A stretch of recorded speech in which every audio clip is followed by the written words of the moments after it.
Hello students, good evening everybody. Are all of us here now?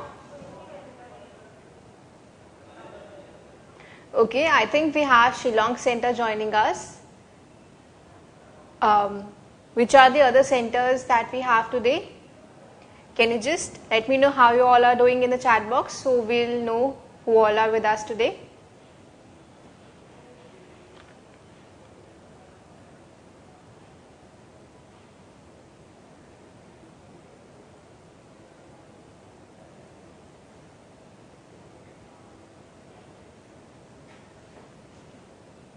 Shillong Center students, I hope all of you are good. Which are the other centers that we have with us?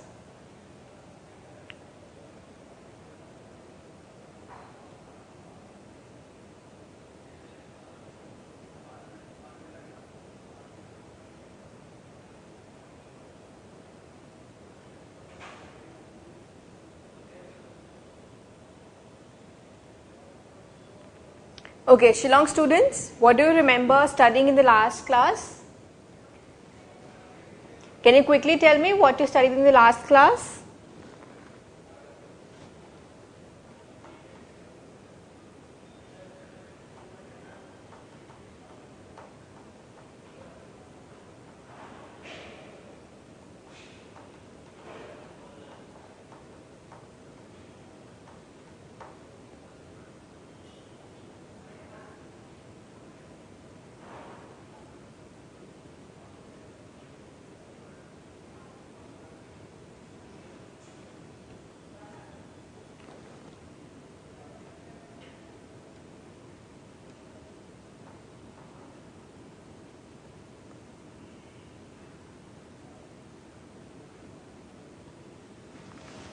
Okay, great. So in the last class, we did some numericals related to the photoelectric effect. And before that, what all did Nidhi ma'am cover with you? I think she covered photoelectric effect. Did you also study about the emission and absorption spectra?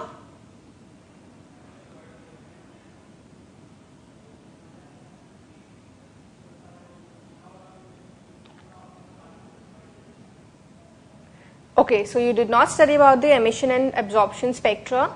So that is what we are going to study today. We are going to start with that, then solve some questions based on that, and then we will move on to the Bohr's atomic model. Okay, let us start.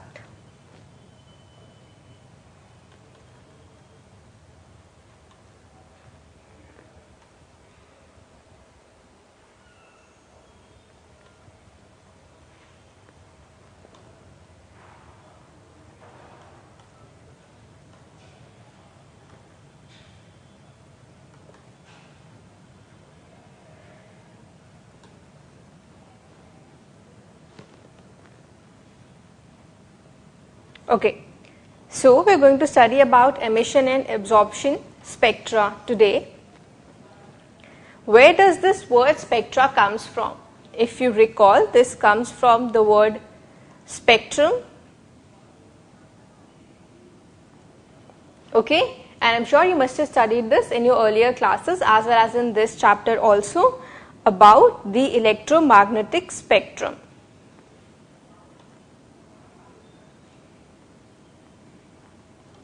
Okay, you must have already also studied that electromagnetic spectrum consists of radiations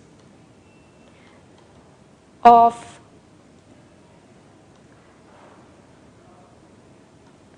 different wavelengths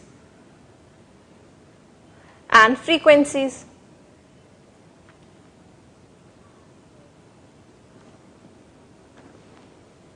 Okay, you must have studied that we have in our electromagnetic spectrum, we have radio waves, you have gamma waves, alpha waves, X-rays. All of them basically have, all of them are radiations which have different wavelengths and frequency, and all of them together form the electromagnetic spectrum.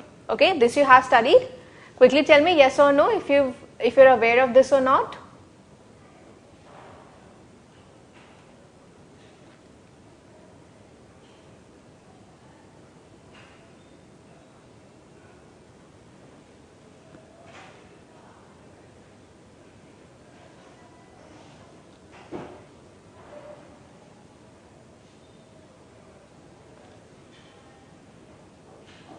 Okay, great. You know this. So now, so you know what is the word spectra, you know what is spectrum, and basically in chemistry, the study of spectrum is what we called spectroscopy.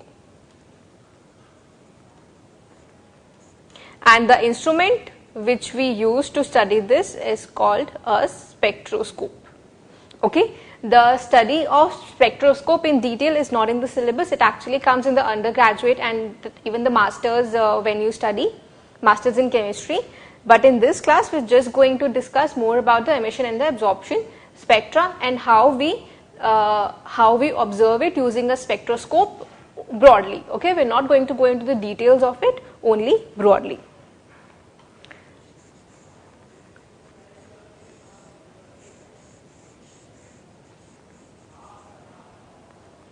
So, first of all, let us study the emission spectra.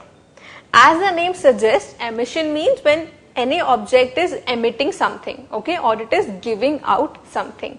Similarly, whenever we have a light which is emitting a spectra, that spectrum is called an emission spectra. Okay, this is a very broad definition in very simplest and the layman terms.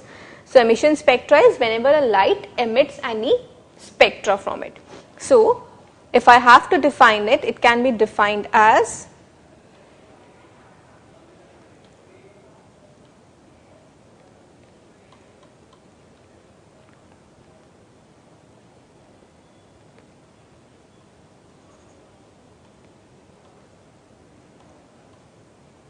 it is the radiation which is emitted from a source. For instance, this source can be my sun.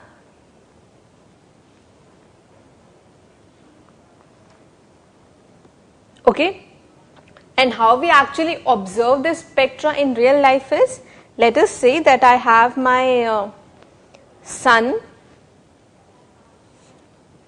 Okay, this is my sun. Now the sun is situated very far away from us, so we can assume that the lights that are coming from the sun are all straight parallel lines. So I am going to draw it like this. So this is the light that we are obtaining from our source, and this is a white light.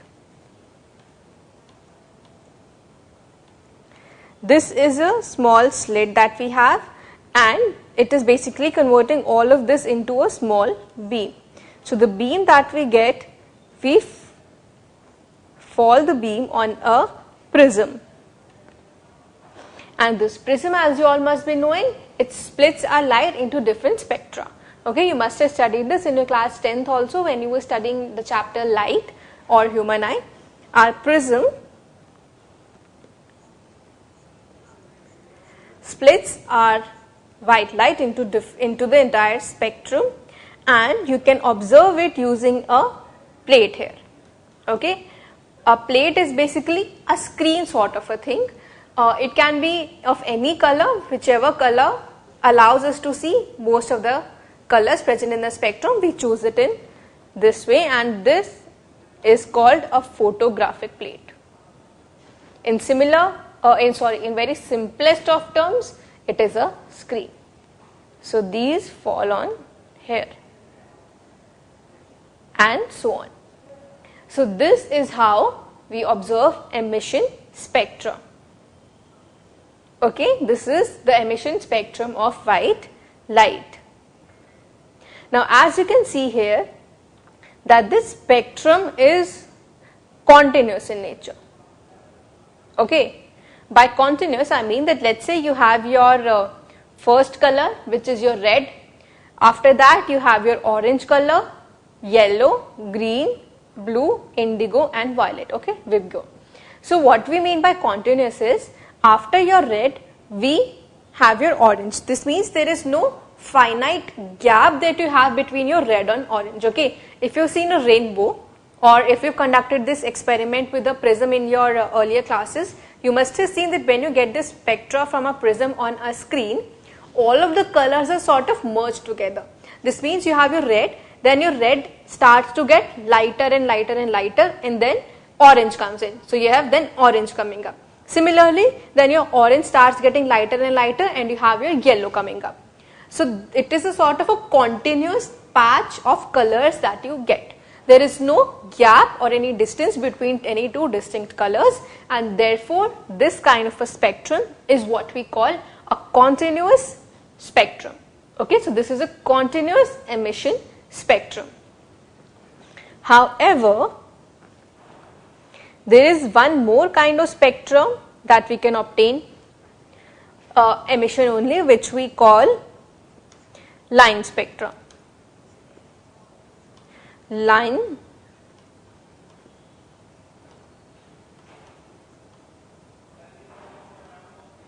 emission spectrum. Now, what happens is whenever we heat any object, any salt in particular, you must be knowing that many of the salts, when we heat them, they give us different colors. Okay, if you haven't studied this, you're going to study it in your future chemistry chapters in S block, P block, or in your class 12th when you do your qualitative analysis or your salt analysis. Whenever you heat some particular salts, you get color from them. Okay, like copper you must have seen is blue in color, manganese is mostly light pink in color, nickel is light green in color, and so on. Similarly, most of the salts when heated, they emit color. Okay, for example, even NaCl. NaCl we know is colorless, but when we heat it, it can emit color under some particular conditions. Now, when we observe any spectrum which is obtained from such salts or any such substance, then we call it a line spectra. And why we call it a line spectra is, let us try to see. Let's say that you have your NaCl sample and I am heating it. Okay. So I have my burner here. I am heating my NaCl sample, and the light that I am getting is made to again fall on a slit.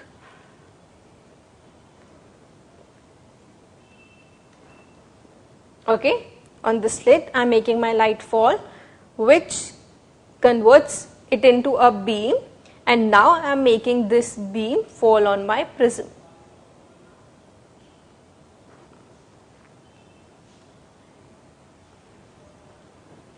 And in this case we see that of course the light that I am getting from NaCl is not white light. So it is not going to be comprising of all the 7 colors that we saw in the earlier case. So now my light is going to split up into some component. Okay. Now how many components are present depends from substance to substance. NaCl when heated will give a different sort of a component. It will have different number and different types of components. Similarly, some other substance will have different types. Basically, the idea is that the prism splits the components which are then fallen onto a photographic plate for us to observe. And what we see on the photographic plate in this case is, let's say if this is my plate, then I observe that all of this region is actually darkened. Okay. Now this can of course vary from substance to substance. We are talking about NaCl here, and this we have found out by doing some experiments in the lab. Okay. So I will see that my region is blackened,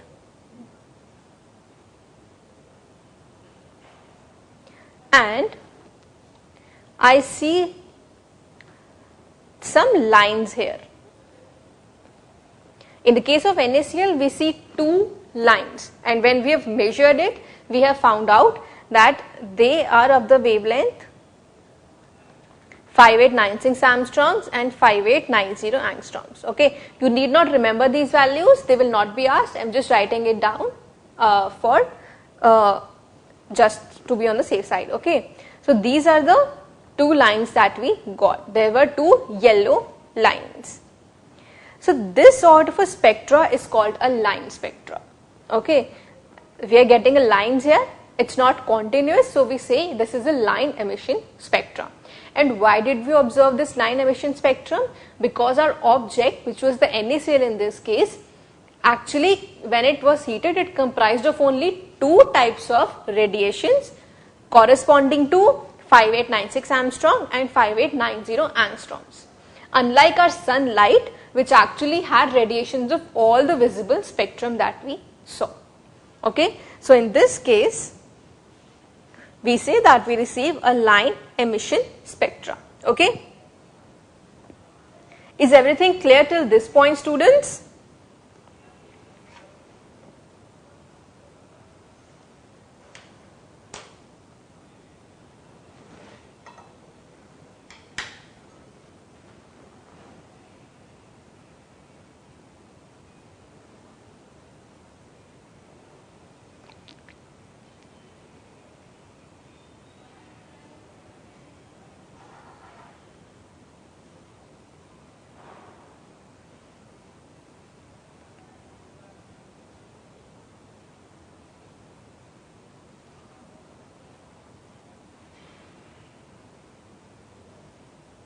Okay, great. So let us continue. Have you all noted this down as well, or do you want a minute to note this down? I'm going to give you a quick minute so you can go through it or note it down if you haven't, and then we'll move ahead.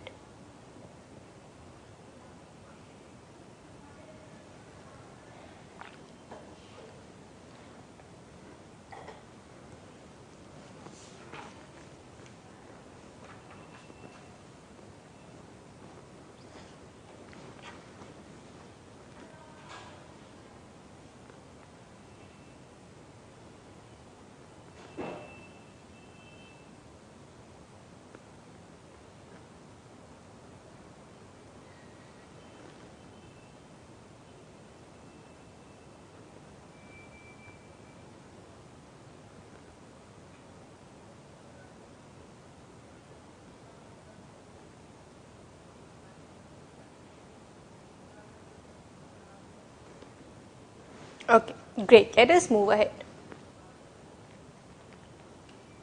So, we discussed two kinds of emission spectrum. Now, we are going to observe the second kind of spectrum, which is the absorption spectrum. As the name suggests, something will be absorbed here. Okay, absorbed means being taken in. So, in this case, what we do is, let's say, again I have a slit. I'm sorry for my bad drawing. Then we have white light falling on it. If you're not able to understand the drawing or writing at any point, please just let me know. Okay. This is white light. And now, when we get this beam of white light, we actually, rather than directly taking it on a prism like we did in the case of emission spectrum, in this case, we pass it through a substance. This can be anything. Let's say we took NaCl, so now we are taking NaCl here. Okay, so in emission spectrum, what we did was, first we took direct white light on a prism, then we took direct NaCl light on the prism. In this case, we are combining the two. We take the white light and then we are passing it through NaCl vapors. Okay, we are heating NaCl, so we get NaCl vapors, white light being passed into NaCl vapors, and then we take it on a prism. Okay, our scientists conduct all types of experiments. So this was one of the experiments that they did. They combined the two kinds of emission spectrum and passed it through a prism. And what did we observe? Again, first of all, the prism converted this or broke this down into its component colors, and on the photographic plate, let's say this is my photographic plate, what we observed was, first, now because you had a white light, you are going to get a continuous spectrum. Okay, my white light is always going to give my continuous spectrum, and this is going to look something like this. Sorry.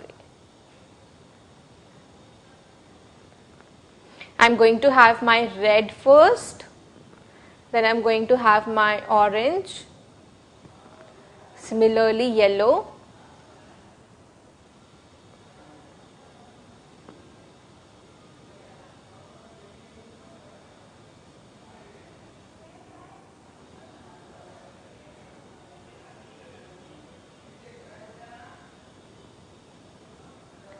blue, indigo and violet at the end. Okay, this is basically what my continuous spectrum looks like.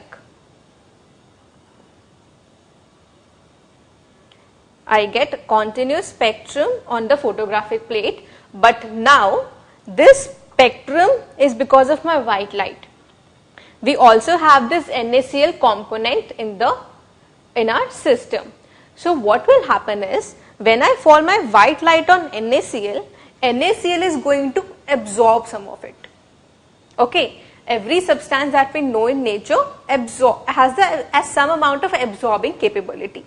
So NaCl is going to absorb some of the light, and wherever it is going to absorb the light, we see some black lines in our spectrum. Okay. So what happened was, let's say these were of radiation 5000 angstroms, 4000 angstroms. This means that our NaCl has absorbed the radiation of 5000 angstroms. Therefore, it did not appear on our photographic plate, and therefore I saw black or blank lines associated with that wavelength. Okay. I am going to repeat this again because it's actually a slightly lengthy and difficult process. First of all, I have my white light falling on a beam. Then I pass my white light through NaCl solution. Okay, this solution is being heated here. So I pass it through my NaCl vapors. Now what are my NaCl vapors going to do? They are going to absorb some radiation. So white light would have given me a continuous spectrum of colors on the plate, but now because some of the radiations have been absorbed by NaCl, I am going to get some black lines on my spectrum, because some of the radiations are now missing from my spectrum. They have been eaten up by NaCl vapors. So such a spectrum is what we call absorption spectrum. In an absorption spectrum, always remember, we see some black or some dark lines, and they only represent one thing. They are the lines corresponding to the radiation which have been absorbed by your sample that you have used, which in this case is my NaCl. Okay students, any doubt till now? I see we have Sadhana Center also joining us now. Students, do you have any doubt till now? Do you want me to repeat any step or any process? Please let me know.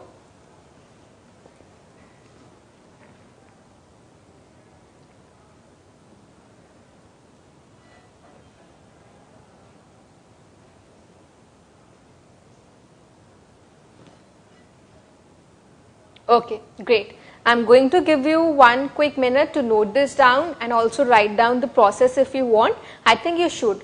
Okay, we have explained the process of absorption spectrum. Take a couple of minutes. Try to write down in your own words what have you understood about absorption spectrum. Okay, and then let me know when you are done. We will start again.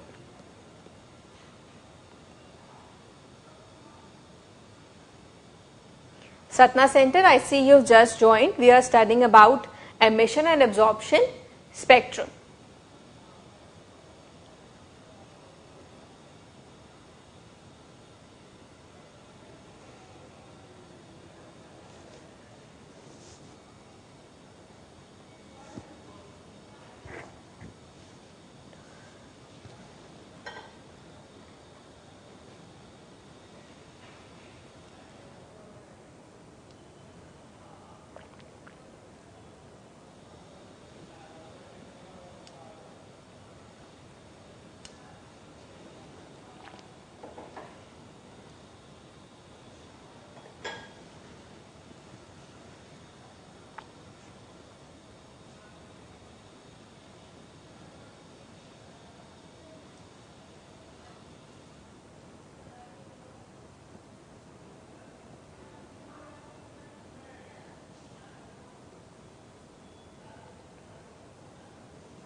Okay students, so let us move ahead now.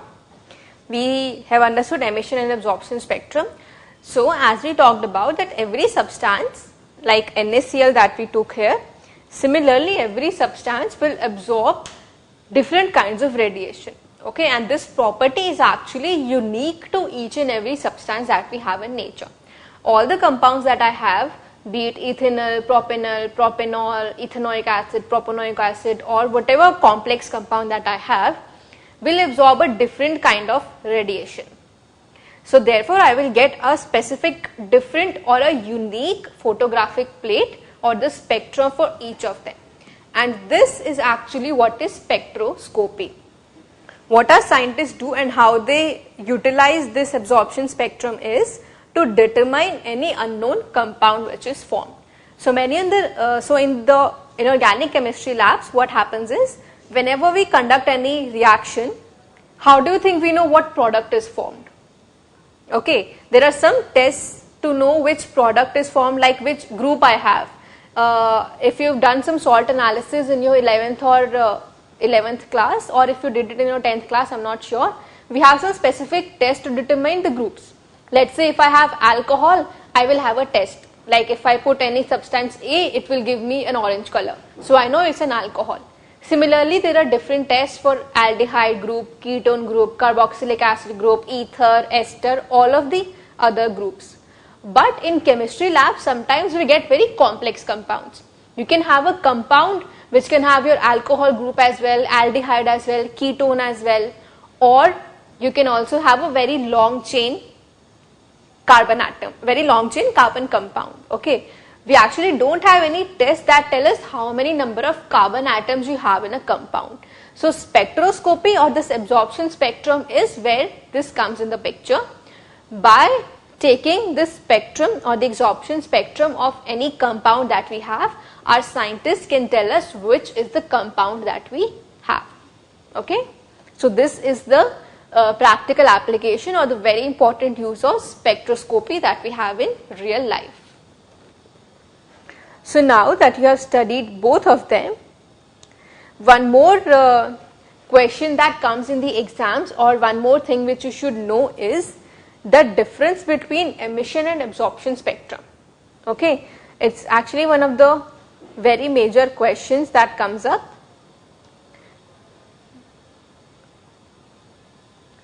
You have emission spectra and you have absorption spectra. Many students get confused between these two even in the exams.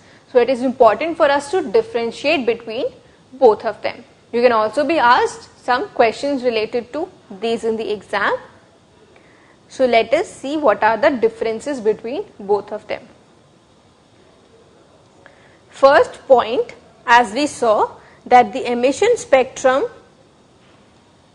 is obtained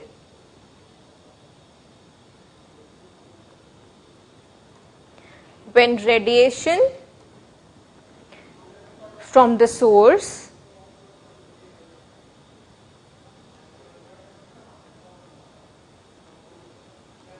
is directly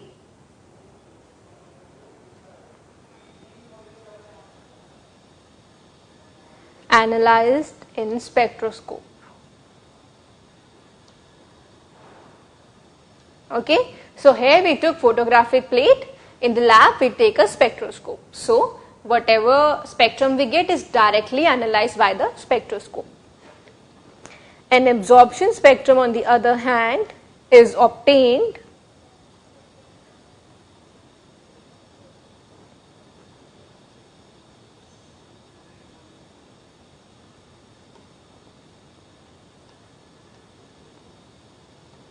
when the white light is first passed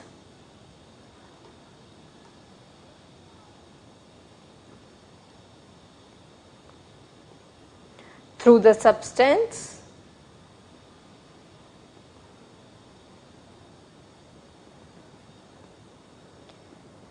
and the transmitted light is observed in the spectroscope.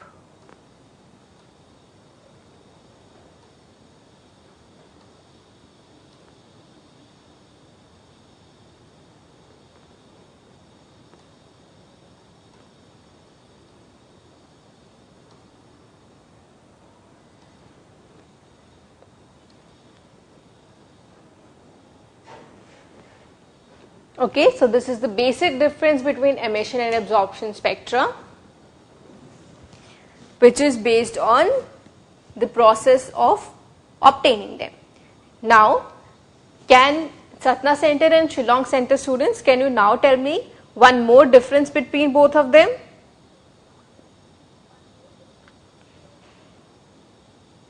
You can write this down and then let me know if you can think of any one more difference between these two.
Shillong students, can you give me a point of difference between these two spectra?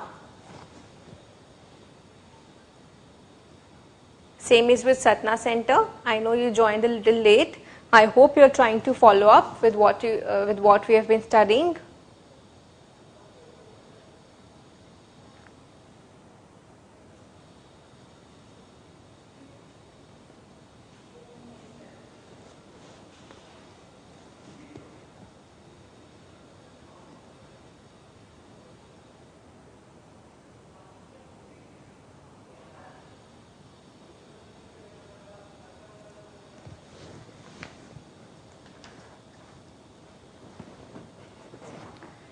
Shillong students, if you are not able to find one more difference, you can let me know in the chat box.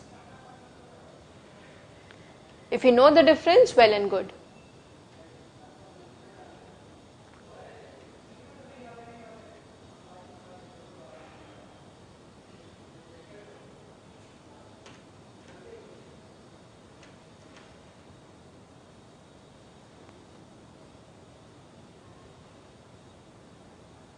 Okay. So, one more difference that we can find is in the type of picture that we see of these two spectra. Okay. For instance, emission spectrum consists of bright colored lights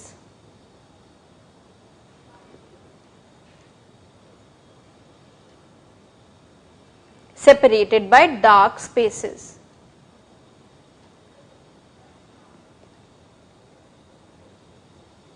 Okay, as we saw that our photographic plate was darkened but it had some bright colored lines. On the other hand, our absorption spectra consists of dark lines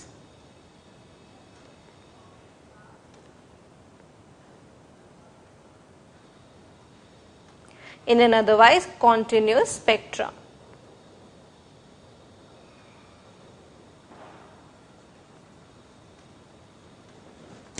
Okay.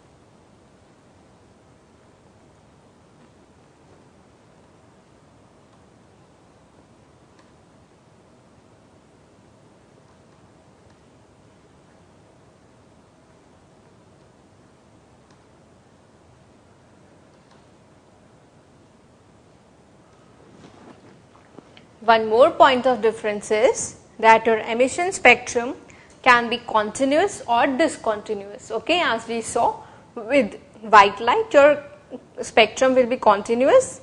It will be discontinuous if we have some other substance. However, absorption spectrum is always discontinuous.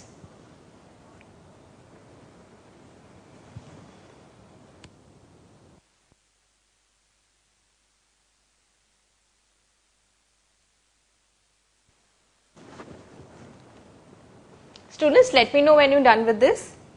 Sadhana Center students, are you able to follow?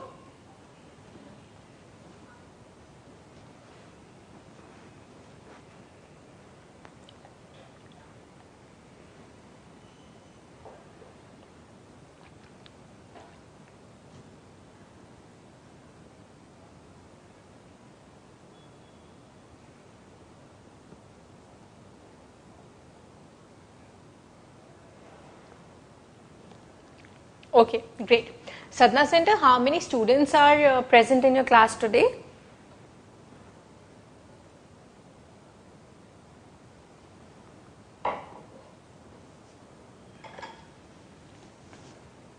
Okay, and what is your name?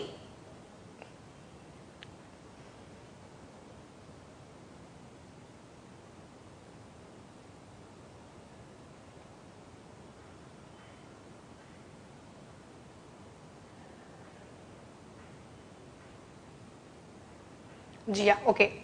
So I think rather than Sadhana Center, I'll call you Jia. So Jia and Shillong students, are we all done with noting this down? Can we move ahead? If you have any doubt till now, you can let me know.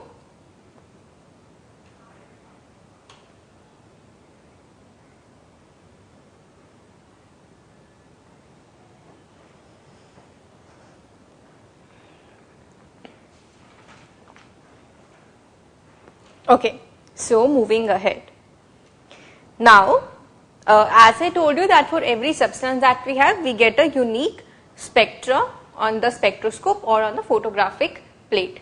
Now, because the spectra of every substance can be very complicated, okay, as we are going to see it in this chapter also, for simplicity purposes, we are only going to talk about hydrogen, we are only going to talk about hydrogen, but you will see that the spectrum of hydrogen is also very complicated. Okay, so the spectrum of all of the other substances is not in the syllabus at this stage. We only study the spectrum of hydrogen in detail. So, when our scientists actually performed spectroscopy with hydrogen, what they observed was that, let's say if this is your photographic plate, or if this is your spectroscopy plate, you get a lot of lines here. Okay, there are of course some continuous color in the background.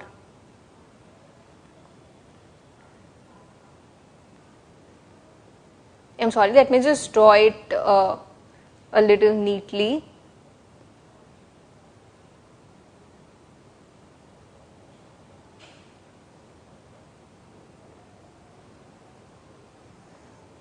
Okay, so in the background, our scientist got a continuous spectrum.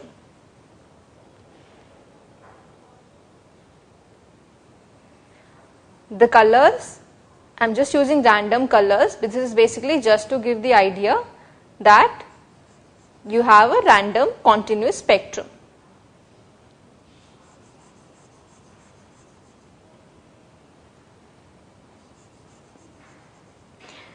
On this spectrum, our scientists got a lot of different lines.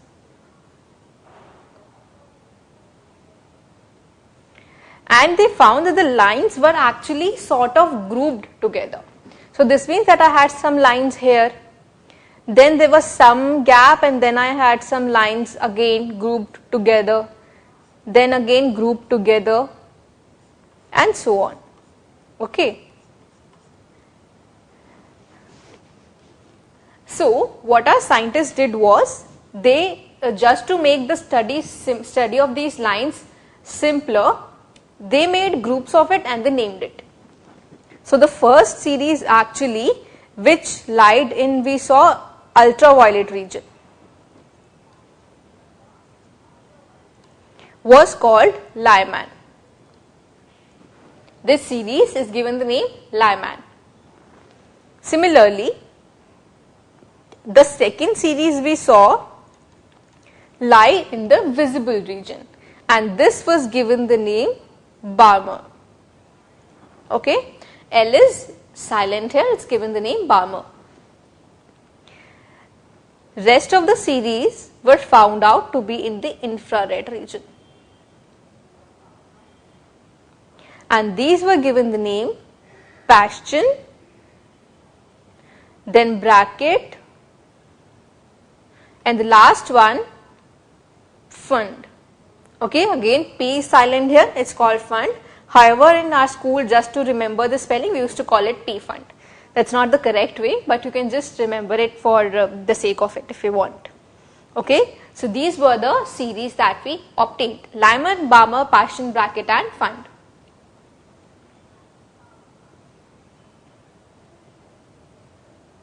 Now, the series, the lines are actually very complicated, but then there was a scientist called Rydberg who performed a lot of experiments on the hydrogen spectrum and came up with a formula to find the wavelength of these series. Okay, how he actually derived the formula, we are not going to go into the depth of it. It's very complicated. It doesn't even appear in the study in the masters as well. The Rydberg formula, the formula that was given by him said that the wave number of any particular line is equal to R 1 by N1 square minus 1 by N2 square, where this thing is wave number, and you can easily calculate wavelength through this. 1 by wavelength is your wave number, your R is the Rydberg constant,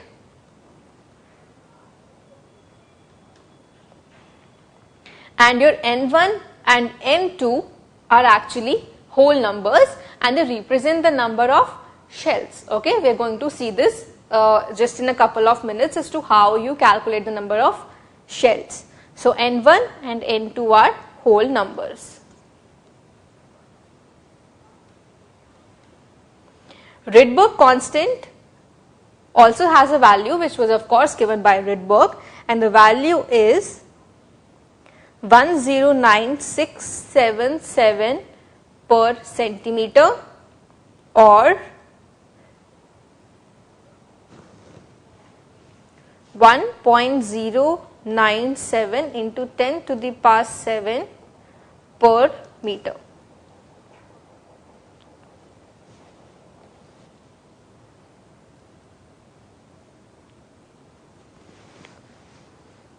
Okay, usually we deal with the SI units, so the one with meter is the most commonly used one, but you should know both of them.